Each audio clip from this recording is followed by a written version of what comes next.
speech delay. Speech delay itu apa namanya? Telat ya. Bicaranya. Nah, telat. Speed. Kurang sempurna. Kurang lancar gitu. Itu awalnya tahun berapa ya? Sakitnya? Umur 6 bulan. Umur 6 bulan sakit terus? Jadi awalnya itu ada kayak benjolan di dagu, di bawah dagu sini, itu tiba-tiba dalam waktu 3 hari atau 2 hari itu langsung membesar, dari yang kecil langsung membesar kayak gini. Diperiksa di dokter, katanya kanker kelenjar getah bening stadium 3. Waktu itu sudah hampir dioperasi. Itu berarti cerdas itu kankernya. Nggak melewati TK sama kelas 2. Langsung 4. Cepat kilat. Secepat kilat ya. Setelah itu nggak jadi dioperasi karena ada kejadian, nggak jadi operasi. Terus nenek saya kan suka nonton Ustaz Danu. Terus dikasih tahu waktu itu pernah lihat di TV Ustaz Danu bilang kalau anak-anak biasanya itu dari orang tuanya. Jadi saya sama suami introspeksi. Kan waktu itu kan pengantin baru, jadi masih sering berantem.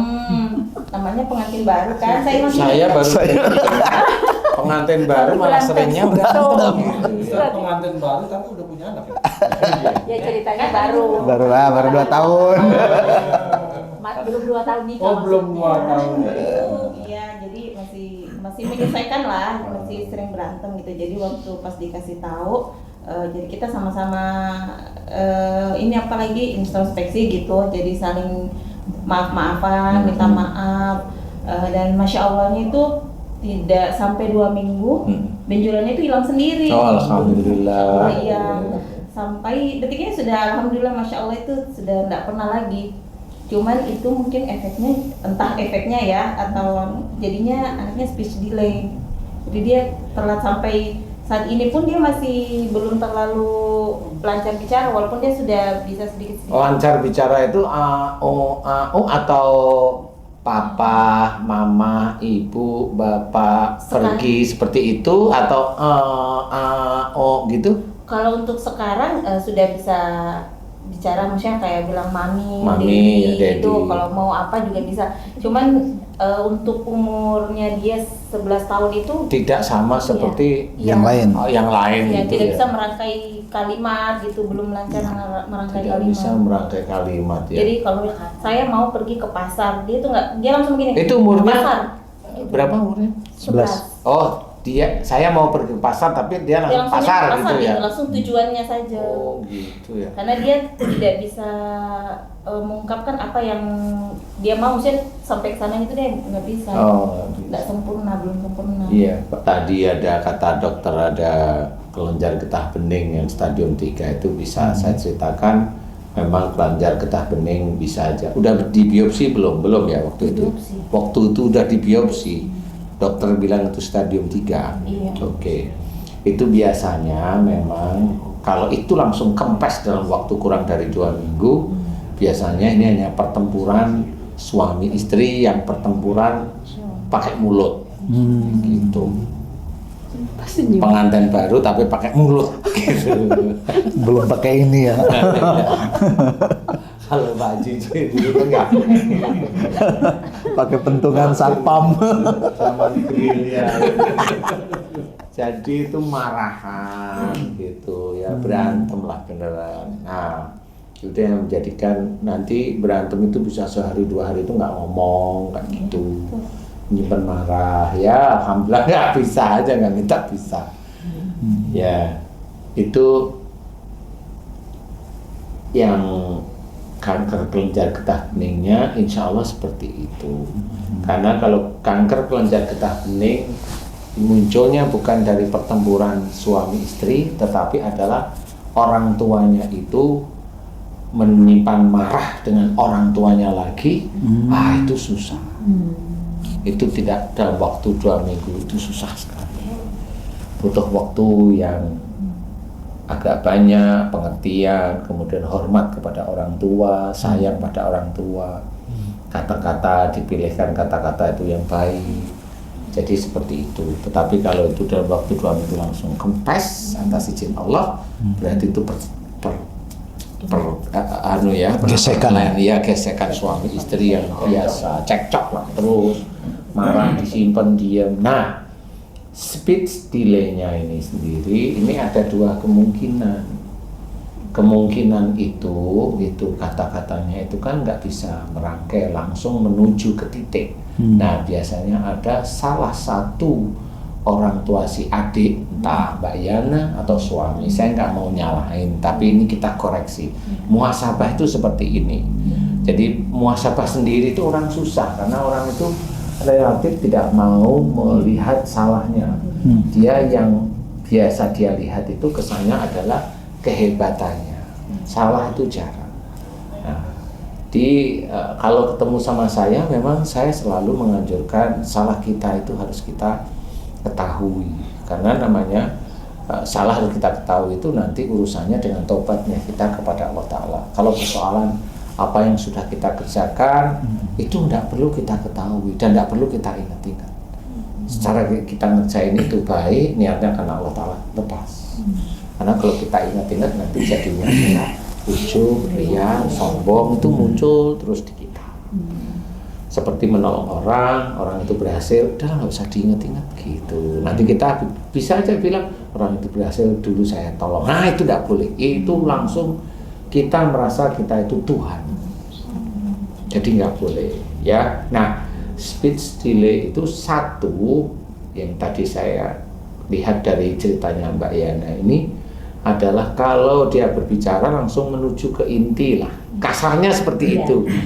Satu itu berarti di antara Mbak Yana dengan suami itu biasanya dulu kalau punya keinginan langsung gitu. Kalau enggak marah gitu. Ya kok ketawa. Senyum-senyum. Jadi siapa itu? Siapa suami? Jadi kalau pengen langsung itu, kalau enggak marah. Kudu. Gitu. Ya kudu. Tamrin City gitu. Tapi kalau sekarang langsung gini, tamu sih lockdown. Oh, udah punya pinter. Udah punya pinter. Udah bisa ngakalin itu. Siapa yang itu? Saya. Oh, saya katanya. Enggak dengar. Saya. Ngaku Ustaz, alhamdulillah. Nah, itu seperti itu. Jadi maunya langsung. Itu yang diperlihatkan oleh Allah Ta'ala itu seperti itu. Makanya anak, harta, istri itu ujian, itu sebenarnya salah satunya itu. Jadi jangan dianggap Allah itu dolim sehingga anak itu dijadikan. Enggak, Allah enggak dolim. Enggak usah Allah yang menceritakan saya enggak dolim menurut Allah ya. Tapi saya aja sendiri bercerita, insya Allah paham. Saya sebagai manusia itu paham kok. Insya Allah atas izin Allah pasti ya. Jadi saya siapa yang kalau punya keinginan langsung, kalau enggak marah, mau jengkel, ngambek tuh, terus nggak mau ngomong tuh biasanya. Siapa? Lah, Saya lagi. namanya Mbak Yana. Ada yang kenal namanya Erlil. Orang mana tuh Ustaz? Hah? Orang mana? Dekat Pramuka. Dekat pasar burung ya. Iya, dekat pasar burung. Aduh, ya. Jadi intinya speech delay-nya si itu. Kenapa Mbak Yana nggak tahu? Kenapa Ustaz kok tahu? Kenapa ya Mbak? Nggak tahu. Kalau nggak tahu, nyerah langsung. Suami bukan. ART bukan, tetangga bukan, kan gitu ya. Kenapa tuh? Karena ini pelajaran ini sudah saya apa namanya Ustadz, kalau kita teliti kita Riset. Jadi seperti itu. Jadi Allah itu akan memberikan turunan-turunan itu seperti itu. Jadi kalau ada sesuatu kekurangan, speech delay dan dia menuju ke titik maunya itu, insya Allah ada salah satu orang tuanya kalau punya keinginan langsung, maksudnya nuju atau ya itulah apa, dan mintanya dipenuhi. Kalau nggak dipenuhi ngambek langsung, nggak mau ngomong biasanya itu. Nah ini Mbak Yana insya Allah sudah paham. Nah kalau udah paham, caranya gimana Ustaz? Ya kan udah, obatnya udah tahu. Yang tadi saya ceritakan itu adalah obat. Jadi berarti Mbak Yana kembali pada syariat, wasyari'u ila maghfiratin min rabbikum. Bersegeralah ke dalam ampunan Allah. Bertobat berarti. Bertobat berarti gitu. Jadi anak langsung itu ujiannya Mbak Yana sama suami. Kalau saya nggak menyalahkan, cuma saya tahu kekurangan atau kesalahan Mbak Yana itu di situ, kembalilah ke Allah. Kenapa? Mbak Yana sudah merasakan yang berantem saling maafkan aja langsung kimpes. Itu jarang ditemuin. Makanya minta ampun, minta maaf lah, saling minta maaf sama suami langsung seperti itu. Nah itu sama, akhirnya siapa yang menyimpan marah? Ya memang Mbak Yana yang tadi kalau punya keinginan nggak dipenuhi, jengkel, ngambek, nggak bicara, lah sini kembung. Nah itu dokter menganalisa seperti itu. Nah caranya doa, mohon ampun, tobat kepada Allah Ta'ala, dan ingat-ingat jangan diulangi lagi. Apapun bentuknya nggak boleh diulangi. Jadi seperti itu. Caranya doa, ya doa gampang disusun mirip seperti itu. Doanya setelah momennya sholat, kayaknya sholat doa ya doa-doa, entah itu tauhid, entah itu mohon ampun. Tauhid itu yang membaca-baca yang ada dalam Quran, mentauhidkan Allah boleh, kemudian mohon ampun boleh, bersyukur boleh, kemudian mendoakan orang tua yang biasa-biasa seperti itu. Kemudian untuk anak langsung fokus. Jadi doanya kurang lebih begini, ya Allah jika anak saya terkena speech delay dan juga ada kelenjar getah bening di leher, nah sebutin aja itu. Jika itu disebabkan karena kesalahan dan dosa-dosaku, karena, nah ini sebutin tadi yang sifat tadi, karena aku sering dengan suamiku, kalau aku menginginkan sesuatu harus dilakukan, memaksa suamiku ya Allah. Kalau suamiku tidak mau mengerjakan atau ada sesuatu yang tidak bisa dikerjakan, aku jengkel, aku marah, aku gak mau ngomong sama suamiku, dan aku simpan kemarahan itu seharian, 2 harian. Ya Allah jika itu dosa, ampuni dosa-dosaku.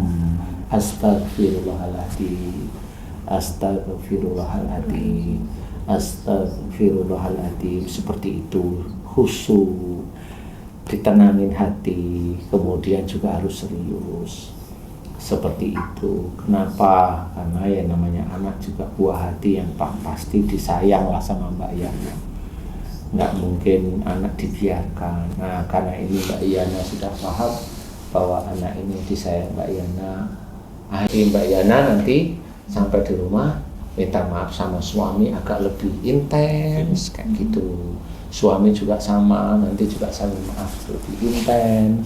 Kemudian Mbak Yana langsung berubah, oh berarti saya nggak boleh harus nitik nuju, karena dengan jangan apa tadi, kalau punya keinginan harus, maksudnya ya belajar dihilangi. Nah kalau belajar dihilangi, nanti insya Allah si adik itu nanti dia otomatis akan mendapatkan hidayah dari Allah Ta'ala.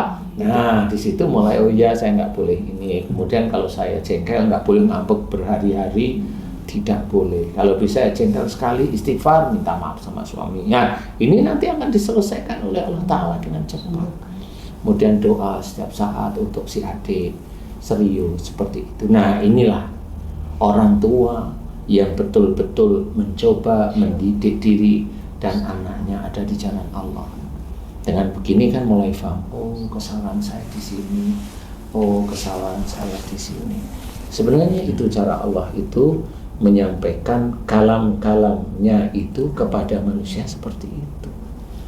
Nah kebanyakan orang-orang muslim itu selalu nanti begini masuk surga, nanti begini masuk surga, nanti ini begini masuk neraka, masuk. Dalilnya memang ada masuk neraka, tapi terangin dong yang mana. Kalau saya terang, iya kan ada proses. Kalau saya menceritakan itu dalilnya memang ada. Jadi kita harus mewaspadai diri kita. Kalau kita mau mengakui bahwa kita itu belajar takwa pada Allah, ayo mulai sekarang. Mbak Yana kan tadi sudah cerita kalau anak saya yang kelenjar getah beningnya tidak ada 2 minggu hilang. Kalau hilang saya langsung paham, ini berarti pertengkaran suami istri. Kalau 2 minggu nggak hilang, 2 bulan, 3 bulan nggak hilang, saya langsung paham. Ini berarti Mbak Yana atau suami ada kesalahan dengan orang tuanya. Itu sudah hafal, insya Allah. Dan memang ini belum pernah diteliti oleh saudara-saudara kita yang muslim atau ayah-ayah kita, maksud saya paham ya Ustaz ya, atau guru-guru kita belum pernah diteliti, jadi nggak ketemu. Speech delay ditanyain, ustadz-ustadz di Arab ya nggak tahu, paling bacain surat ini gitu. Ya saya nggak bisa nyalain, taunya begitu. Gitu, jadi nggak bisa nyalain, nggak bisa disalahkan, tetapi taunya begitu. Nah kalau sini ini secara psikologis ada, karena orang itu selalu otaknya itu suuzon, keinginan yang terlalu berlebih itu pernah diukur. Nah akhirnya yang ukur Allah Ta'ala sendiri, keinginan yang langsung diukur, akhirnya itu speech delay, apalagi keinginan yang berlebih, kalau nggak terpenuhi, jengkel, marah, kalau udah marah nggak mau ngomong, kan begitu nih, sampai berhari-hari lah, karena akhirnya ketemu, loh kok saya itu ya, Mbak Yana senyum-senyum sendiri. Nah ini senyum ini berarti mau memahami. Nah mau memahami ini, kalau bisa saya juga memohon, mudah-mudahan saudara kita muslim kan begitu Ustaz. Iya kan? Jadi bukan berarti ini harus nih baca ini baca ini, kasih ayat itu. Ketemu kalau saya. Apapun suratnya saya harus lihat suratnya dulu. Kok nggak ada hubungannya dengan speech delay ya? Jadi jangan terus bilang, oh kalau Allah mau berkehendak itu bisa. Lu jangan bilang kalau berkehendak. Doa itu kan disesuaikan. Kalau umpamanya saya menginginkan umpama ya, saya menginginkan agar rezeki saya dilancarkan oleh Allah. Harusnya kan doa, ya Allah, aku mohon padamu rezeki yang saya cari ini agar engkau lancarkan. Amin. Kan gitu ya. Aku mohon agar engkau tambahkan dari rezeki ini yang berkah ya Allah, yang halal ya Allah, yang thayyib ya Allah. Amin. Kan gitu ya. Kan nggak mungkin kita menginginkan rezeki itu, kemudian kita doanya, ya Allah aku mohon kepadamu agar Haji Z ini rukun dengan istrinya. Maksudnya Amin. bisa ngaminin, tapi kan antara Pak Haji Z dengan istrinya, kan bukan di masalah speech delay-nya, bukan masalah di situ, kan gitu. Jadi maksud saya adalah apa yang tercantum dalam ayat Quran yang dipergunakan untuk mengobati itu paling tidak berhubungan dengan persoalannya.